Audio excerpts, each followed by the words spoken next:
I woke up to the cold glide of scissors brushing the back of my neck. At first, I didn't understand what I was feeling. It was early, too early, and my mind was still in that blurry space between sleep and awareness. But then I heard it. That sharp little metallic snip. Close. Too close. And in that 1 second, everything inside me snapped awake. Don't scroll. This is one of the most emotional revenge stories you'll hear today. Press play, settle in, and experience every moment exactly as I lived it. A chunk of my hair slid down my shoulder and landed on the blanket. For a moment I didn't breathe. The room was dim, the soft gray light of 6:17 a.m. creeping through the barely opened curtains. I could smell the faint scent of the lavender candle I forgot to blow out the night before. The air was cold against my skin, and the texture of the blanket pressed into my palms as I tightened my grip to stop my hands from shaking. That's how stunned I was. Stunned but not panicked. Not yet. Another snip. This one deliberate. Confident. I slowly opened my eyes. There she was, my daughter-in-law, standing beside my bed with her hair tied up in a messy knot, wearing that oversized sweatshirt she always borrowed without asking. Her shadow stretched across the floor, long and crooked in the morning light. She was leaning over me, scissors in one hand, her mouth pressed into a thin, satisfied line like she'd been waiting for this moment longer than I realized. She didn't see that I was awake. Not at first. So I didn't move. Not because I was afraid, but because something inside me wanted to see exactly how far she would go. How much boldness she had gathered while I slept under the same roof I provided, in the bed I bought, in the house she liked to pretend she controlled. Another snip. This time she gave a tiny laugh, soft, smug, almost playful. Then she whispered, finally. That single word told me everything. This wasn't a prank, wasn't a mistake, wasn't some emotional outburst. No. This was intentional. Planned. Practiced. She had imagined this moment. She had thought about taking a pair of scissors and cutting into me, not my hair but my dignity. And she was enjoying it. I kept my breathing steady. She lifted another thick lock between her fingers. Snip. My hair fell onto the pillow like wilted petals. He sighed, actually sighed, like this was satisfying her. Like she'd been waiting to do it for months. But then something shifted. Maybe she felt my breath hitch. Maybe she noticed my fingers tightening around the blanket. Or maybe some instinct in her finally sensed that I was not asleep anymore. Slowly, very slowly, she leaned forward and studied my face. Her eyes widened. Oh, she whispered. You're awake. I didn't blink. Didn't sit up. Didn't yank the scissors from her hand like any normal woman would. I just looked at her, letting her see nothing but calmness where she expected outrage. That unsettled her. I saw the flicker of uncertainty cross her face. She cleared her throat. Well, you weren't supposed to wake up yet. Her voice trembled for a second before she caught herself and raised her chin. She stepped back just a little, but she didn't apologize. She didn't even look guilty. She just seemed irritated that her performance had been interrupted. That was when the bedroom door opened. My son walked in wearing the same sweatpants he wore every morning, scratching his head like he hadn't slept well. His eyes were half closed until he noticed the scene. His wife holding scissors, my hair all over the floor. He froze. Honey, he said slowly, what are you doing? She crossed her arms, suddenly defensive. What needed to be done? My son looked at me, then at the scissors, then at the floor. His shoulders sagged. He didn't step forward to help me. He didn't take the scissors away from her. He just stood there, trapped between wanting to protect me and not wanting to upset her. Mom, he muttered, avoiding my eyes. You needed a lesson. A lesson. The word echoed through my chest like a quiet explosion. I watched him carefully. His jaw was tight, his hands fidgeted at his sides, and he barely looked at me. That told me more than any argument could. He knew this was wrong. He knew this was cruel. But he still let her do it. Still chose her side. Still let me wake up to humiliation. My heart didn't break. It hardened. I didn't speak. I didn't insult them. I didn't defend myself. That wasn't the kind of woman I was anymore. Age teaches you not to waste your breath on people who want to misunderstand you. Instead, I slowly sat up, brushing my fingers through the uneven, chopped strands of hair. Some were jagged. Some were missing entirely. She hadn't cut my hair. She had butchered it. My daughter-in-law stepped closer, smirking again now that my son was in the room, as if his presence gave her permission to continue her cruelty. "There," she said. "Now maybe you'll learn to respect our space. Our rules." The words stung. But not because of her. Because of him. My son swallowed hard, still not meeting my eyes. "Well, it's his hair. Don't make this dramatic." I almost laughed. Dramatic? Hair grows back. But trust? Respect? That's what she cut. And he let her. I looked down at the floor, letting the dim light fall across the scattered strands. They looked pale against the dark wood, like pieces of a life they thought they could cut away. But while she gloated and he cowered, I let my gaze drift toward the old wooden dresser across the room, the one with the bottom drawer that always stuck a little when pulled. They never paid attention to that drawer. Never wondered why I kept it locked. Never asked why I had the only key. Inside that drawer were the documents they didn't even remember existed. The deed. The accounts. The signatures. Things they assumed belonged to them. Their ignorance was my advantage. I shifted my eyes back to her, letting my expressions soften into something unreadable. Not anger. Not fear. Something quieter. Something she couldn't name. That made her uncomfortable. "What are you looking at?" she asked sharply. I stood up slowly, my feet touching the cool floor, the morning air lifting the chopped ends of my hair. She stepped back again, not because I threatened her but because she didn't expect me to move with so much calmness. "Say something," she snapped. "At least admit you deserved this." Her voice trembled again. She was brave only when she believed she had control. I walked past her, each step steady, unhurried. She backed up until she stood near the foot of the bed, confused by my silence. My son finally looked at me, his eyes softening with a small flicker of guilt. "Mom, please don't make this worse."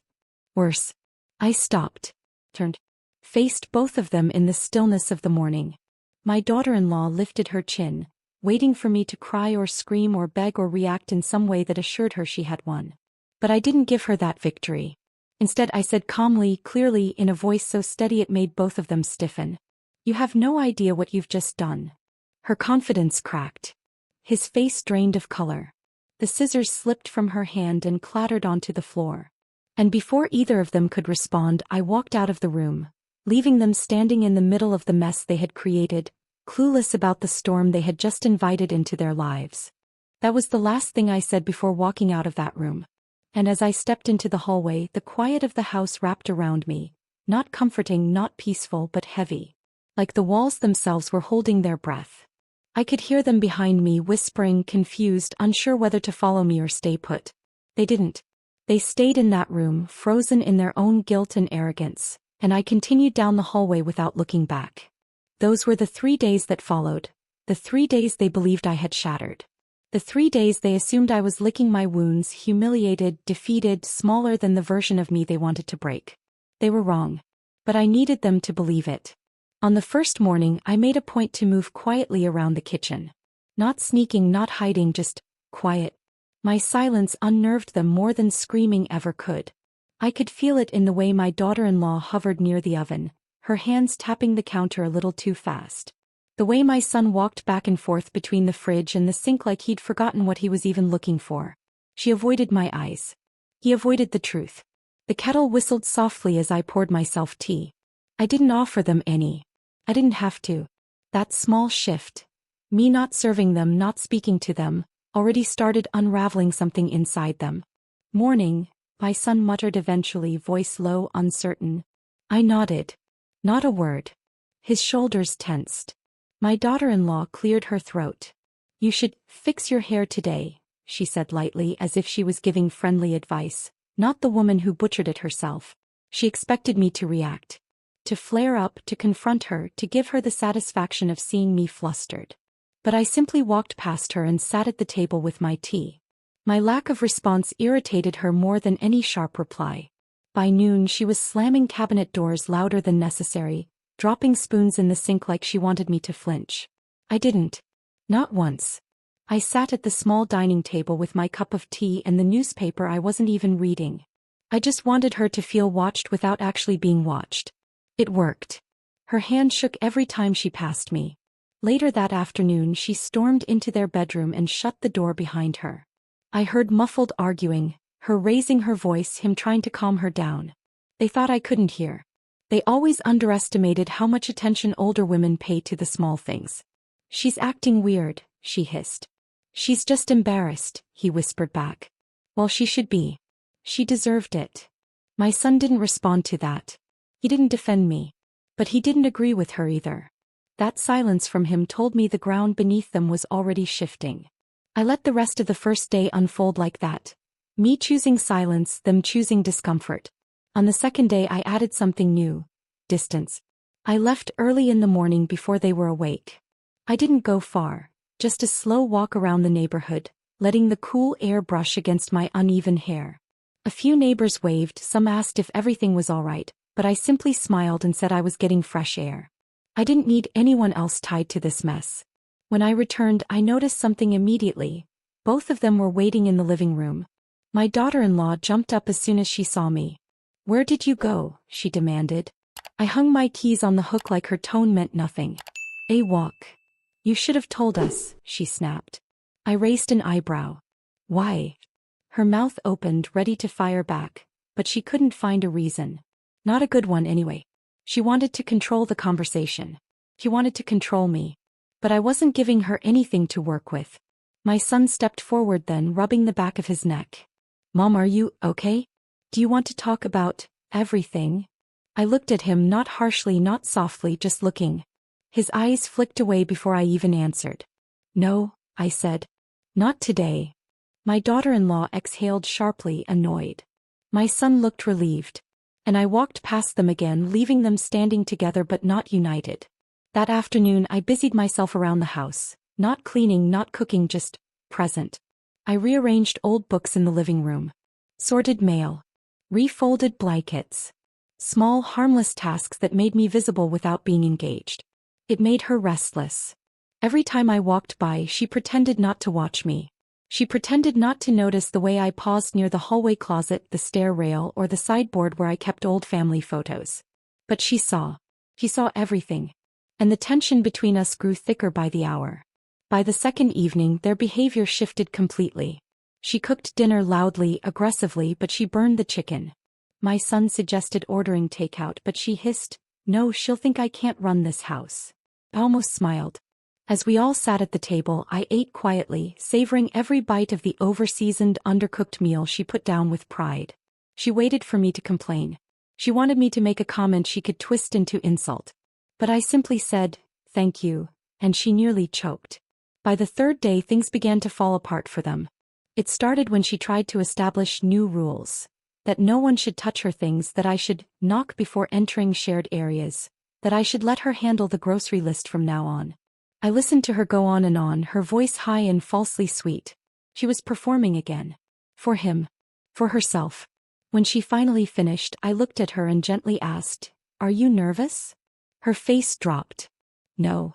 You seem nervous." She sputtered something incoherent and stomped away. My son stared at the floor, pretending he wasn't witnessing his wife lose control over something she thought she had mastered. Later that afternoon, while they argued upstairs about my attitude, the mail arrived. I heard the mailbox flap close, the thud of the envelopes hitting the floor. My son rushed down to check. He had been doing that for months, ever since I caught him snooping around my old files one evening. He sifted through the mail quickly, far too quickly for a man who claimed he wasn't worried about paperwork. Bills. Circulars. A letter from his insurance. Nothing else. The envelope he feared wasn't there. Because it was still in my drawer, right where I wanted it.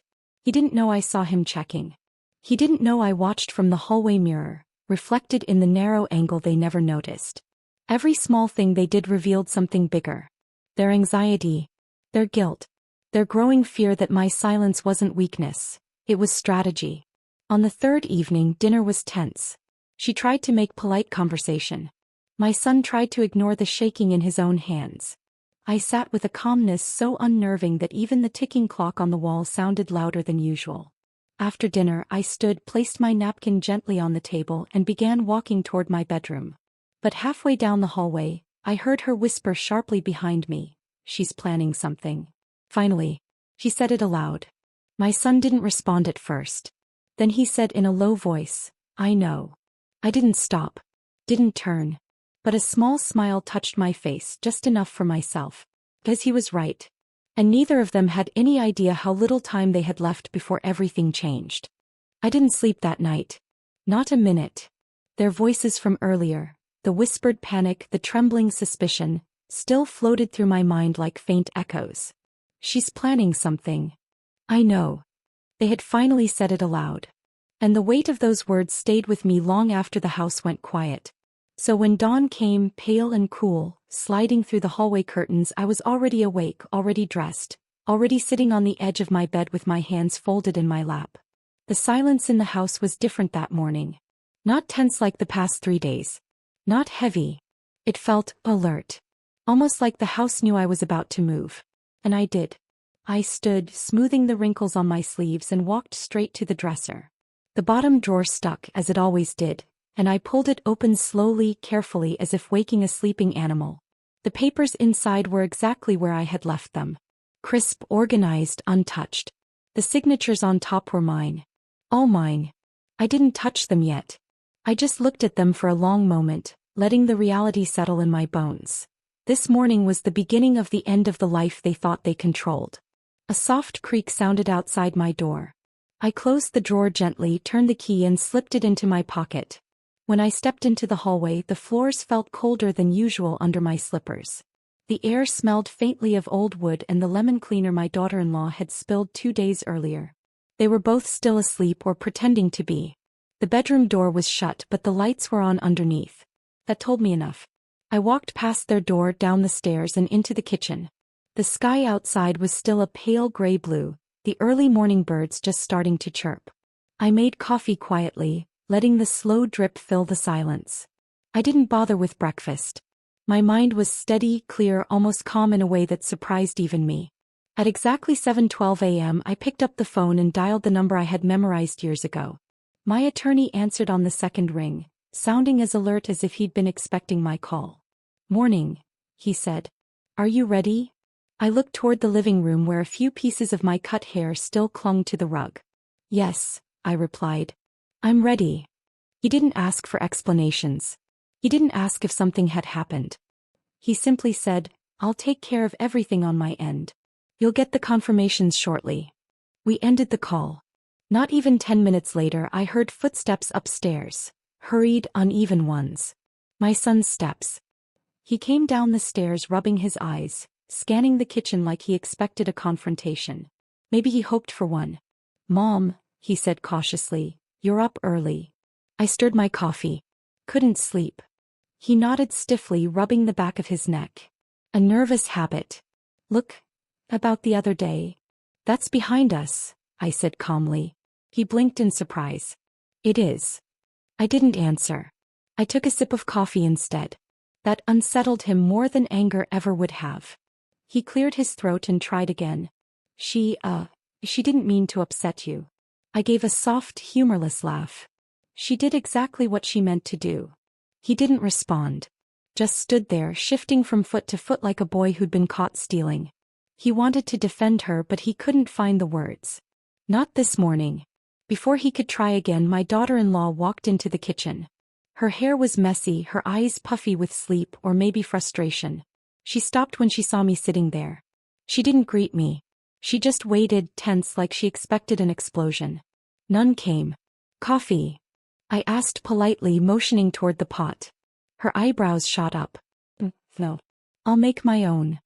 She brushed past me to get a mug, but her hand shook slightly when she grabbed it. She opened the fridge, closed it, opened it again. She wasn't looking for anything. She was looking for a reaction from me. She didn't get one. At 8:03 a.m., my phone buzzed with the first confirmation. I didn't need to read it. The preview told me everything. Account access restricted. Owner authorization required. I turned the screen face down on the table. A few minutes later, another buzz. Property status update. Transfer hold active. Then another. Card freeze confirmed. The kitchen remained quiet except for the fridge humming and the soft clink of my spoon against the mug. I didn't say a word. Around 9:30 they decided to go grocery shopping. My daughter-in-law grabbed her purse. My son grabbed his keys. They walked toward the door without acknowledging me. Just before they stepped out, she turned slightly, just enough to give me a small, smug smile, as if the past 3 days had put her firmly in charge. I smiled back. A real smile this time. She frowned, confused. They left. And the silence that followed felt like the first deep breath I'd taken in months. I cleaned the counters slowly, running my hand along their smooth surfaces. I folded the kitchen towels neatly.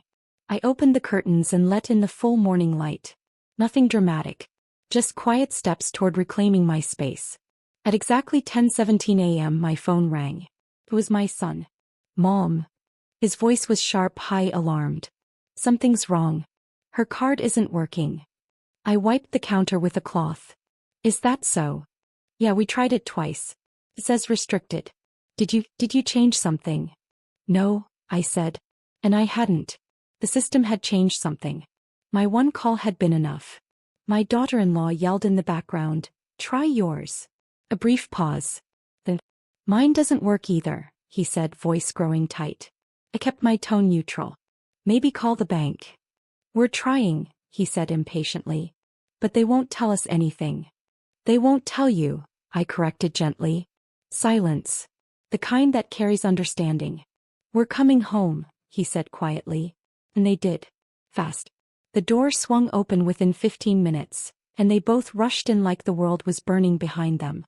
She stormed into the kitchen, eyes blazing. "Did you do something?" I turned to face her calmly. "What makes you think that?" "Because everything is frozen," she snapped. "All the accounts. The cards. They're saying we don't have access."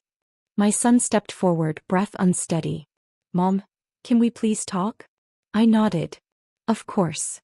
They sat across from me at the kitchen table, she tense, he pale. I waited. Let them speak first.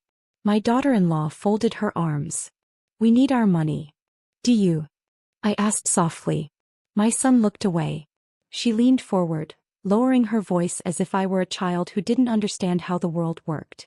"Look, whatever you're doing, stop. This house runs on shared responsibility." "No," I said plainly. "It doesn't." She blinked. "What?" "This house runs on my responsibility," I said. "And my name." It grew quiet. Even the fridge seemed to hush. "What are you talking about?" she demanded. I stood, walked to the hallway and returned with a small key, the key they never noticed. I placed it on the table in front of me. Their eyes followed every movement I made. Slowly, deliberately, I slid open the bottom drawer of the side cabinet and took out the one envelope I knew they feared without even knowing why. I placed it gently on the table. My son went pale. My daughter-in-law reached for it, but I moved it just out of her reach. "You'll see it when it's time," I said calmly. That sentence alone made her sit back like I had slapped her. She swallowed hard. "What does that mean?"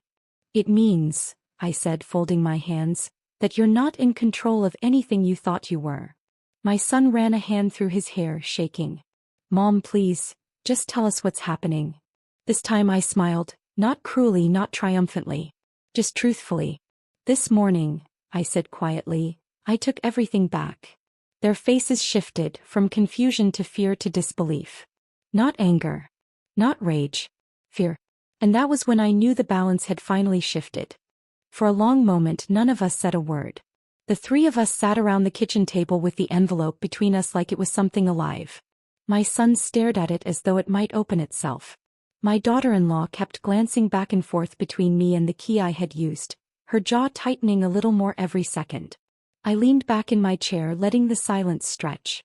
Silence has weight when used properly. It sinks into a room, presses into people, exposes what they try so hard to hide. My daughter-in-law broke first.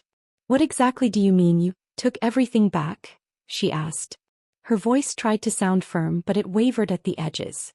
She wasn't angry, she was scared of what she didn't understand. I folded my hands on the table. "You'll see the details soon enough." He hated that answer. She wanted specifics. He wanted control. He got neither. My son leaned forward, elbows on his knees, staring at the floor like he was thinking through something that hurt his head. "Mom, we just need to understand. If we talk through it, maybe." "You want to talk," I said softly. "But only because you realize now what silence can do." He swallowed hard. "We never meant to, we never wanted this." A part of me believed him. A part of me didn't. I stood slowly, letting the chair scrape the floor just enough to make her flinch. I walked to the sink, poured myself a glass of water and drank in small, steady sips. They watched every movement. That morning their emotional unraveling began. My daughter-in-law followed me into the living room moments later, almost tripping over herself. She was doing something she rarely did. She was trying to soften her tone. "Listen," she said, folding her arms tightly across her chest. "We all said and did things that were a little out of line. But freezing everything? That's too far." "Too far," I repeated quietly. "I see." He took a step closer. "We're a family. Families don't do this to each other." I looked at her calmly. "Did that thought occur to you 3 mornings ago?" That stopped her cold. She opened her mouth, closed it and took a shaky breath. She tried again. "We need access to the accounts. We have bills. Groceries. Car payments. All in due time," I said. Her jaw clenched. "You can't just decide." "I already decided." That was the moment she realized she had no leverage. And she didn't know what to do with that realization. She turned on her heel and marched upstairs to where my son was pacing the hallway. They shut the bedroom door behind them and soon enough the arguing began. Not the heated kind. The scared kind. Her voice rose first. "She's punishing us. This is punishment." She didn't say that. My son tried. "She doesn't have to say it. Look at what she's doing." I heard the sound of something being dropped. Maybe a pillow. Maybe a shoe. Their fear made everything clumsy. My son's voice cracked when he spoke again. "We shouldn't have touched her. Or her things. That's where this started." "You're blaming me," she snapped. "I'm saying we crossed a line." There was the truth neither of them had admitted out loud until now. I sat on the couch, hands folded in my lap, staring at the family photo on the wall. The one taken before she entered our lives. Before my son's confidence turned into uncertainty. Before my home became a place I tiptoed through. The arguing upstairs softened to muffled words. Low, tense, exhausted. A good sign. Cracks formed quietly before they split open. Around noon they came downstairs again, both looking like they had aged 10 years in 3 hours. My son sat across from me, resting his arms on the back of a chair. My daughter-in-law stood behind him, staring at the floor, her fingers twisting the hem of her sleeve. "Mama," my son said, using the name he hadn't called me in years, "can we go over everything together? Just calmly. Please." His voice wasn't defiant anymore. It wasn't hesitant. It was pleading. And seeing him like that, my grown son, confused, remorseful, lost, pulled something deep inside me. Not enough to weaken me. Just enough to remind me why all of this mattered. "We can talk," I said. "But understand one thing. Talking does not erase consequences." He nodded slowly. "I know." My daughter-in-law didn't nod. Didn't speak. Didn't even look at me. But her silence wasn't confidence anymore. It was fear disguised as stubbornness. "Where should we start?" he asked. I didn't answer. Instead I stood and walked toward the hallway. The drawer. The envelope. I placed them into a small messenger bag I hadn't used since last summer, then returned to them.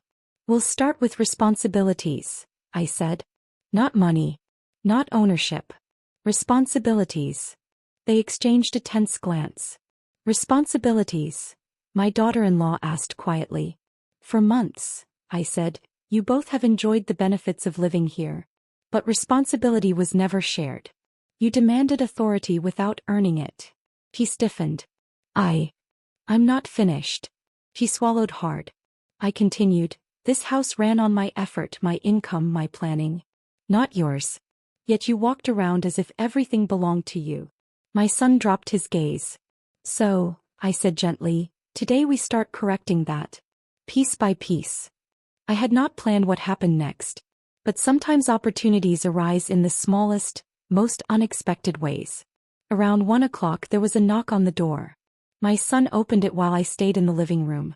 A delivery worker stood there holding a stack of boxes. Subscription orders, apparently. Ones my daughter-in-law had never told me about. She rushed forward as soon as she saw the boxes. Those aren't mine," she lied too quickly. The delivery worker checked his tablet. "It's the same name, same address. Monthly order." She blushed. My son stared at her. She grabbed the boxes and shut the door abruptly. "What did you order?" he asked, his voice already tired. "Nothing. It's just stuff." She waved him off, but her hand shook. "Stuff that costs money?" he pressed. I said it's nothing. But it wasn't nothing. It was a sign, another one, of where their priorities had gone. Small things add up to bigger truths. And this one made my son's face fall in a way I hadn't seen in years. That hurt me more than anything they had done to me. He went outside for air. She followed him, begging him not to make a big deal out of it. He didn't respond. He sat on the porch steps with his head in his hands while she paced behind him, muttering apologies she didn't mean. Watching them through the window, I felt something shift inside me. Not satisfaction. Not revenge. Something heavier. A reminder that they weren't just hurting me. They were hurting themselves. Piece by piece. Later that evening we gathered in the living room again. My son stood near the bookshelves, rubbing his temples. My daughter-in-law sat stiffly on the couch, legs crossed tightly, like she was trying to hold herself together. I sat across from them, calm. She was the one to speak first this time. Her voice was small. "I know you think I've been unkind. And maybe I have." She exhaled shakily. "But losing access to everything like this? I can't handle it." I studied her carefully. "Why is it so hard?" "Because," she hesitated, then blurted, "because we have nothing else." My son looked at her sharply. "What do you mean we have nothing else?" She froze. I leaned forward slowly. "What is she talking about?" My son's expression changed, worry mixed with confusion. "Tell me," he urged her. Her voice cracked when she finally spoke. "The savings, the ones we said we had, they're gone." He stared at her as if someone had pulled the floor out from under him. "You told me," he whispered. "I didn't want you to worry." He stepped back like he'd been hit. "You lied to me." Their marriage, already shaky, now trembled under the weight of a truth she had hidden from him for months. She looked at me desperately, tears welling. "We need help. We need you. Please." For the first time she said the word please. A word she had thrown around carelessly with strangers but never once used with me. My son, trembling, whispered, "I don't know what to do." And in that moment, watching them both unravel, watching the consequences of their choices break them open, I understood something important. They weren't falling apart because of me. They were falling apart because of the truth finally showing itself. Piece by piece. And I let the silence answer them. Because the final piece, the piece they needed most, was still coming. But not tonight. Not yet. I barely slept again, but this time my wakefulness wasn't driven by fear or humiliation. It was clarity. A strange, sharp calmness filled me as the hours passed. I watched the shadows shift on my bedroom ceiling, listened to the slow hum of the heater, and waited for the moment I knew would arrive. When dawn came, I was already awake, sitting by the window with a blanket around my shoulders. Outside, the yard glowed in a soft, pale morning light. The trees swayed gently as if nodding to me, acknowledging that today was the day everything would finally land where it belonged. Down the hallway I heard movement, small sounds at first like someone pacing. Then hushed voices. A door shutting softly. A nervous whisper. Another sigh. They hadn't slept either. Good. My son cleared his throat from the other side of my door. He didn't knock. Not yet. He stood there for a long time, hesitating as if even lifting his hand required courage he hadn't had in years. Finally, 3 faint taps. I didn't answer immediately. I let the silence stretch just long enough for him to feel the weight of it. "Mom," he whispered. "Can we talk, please?" I folded the blanket, placed it neatly over the back of the chair, and opened the door. He stood there barefoot, eyes tired, hair messy, looking like the boy I used to raise. Lost, scared, unsure of the world around him. My daughter-in-law stood behind him, arms wrapped around her chest, face pale. They followed me into the living room without being asked. They didn't sit until I did. The envelope still lay on the coffee table from yesterday. The same envelope she had reached for and I had pulled away. The same envelope that held the truth. My son stared at it again, throat tightening with each breath. "Mom." His voice cracked. "Whatever's inside that envelope, can we see it now? Please." I didn't touch it yet. I just looked at him, really looked at him. At the man he'd become. At the pieces of the boy he used to be. At the weight he carried that wasn't entirely his fault. My daughter-in-law spoke next, not sharply this time, not arrogantly. Her voice trembled in a way that made her seem smaller than I had ever seen her. I know I crossed a line, she said softly. And I can't take it back. But we need to understand what's happening. We need to know where we stand. Where we stand. Interesting choice of words. I leaned back in my chair. Are you ready to hear the truth? They both nodded. But nodding was easy. Hearing was harder. I picked up the envelope, tapped it gently against my palm and finally spoke. This house, I said quietly, has never been yours. My daughter-in-law flinched. My son closed his eyes. This land, I continued, was paid for by me. Every brick, every window, every repair, every addition. The deed is in my name alone. My son swallowed hard. I knew that, he whispered. His wife whipped around to stare at him. You what? He didn't answer. I set the envelope down again. That's not all. Their breaths caught. Your business, I said, turning my gaze to my son. The one you've been running, the one you've been calling yours, was started under my financial umbrella. My credit, my collateral, my signatures. He looked sick. Mom, I didn't think. I know you didn't. My voice softened. But I did. I shifted my attention to her.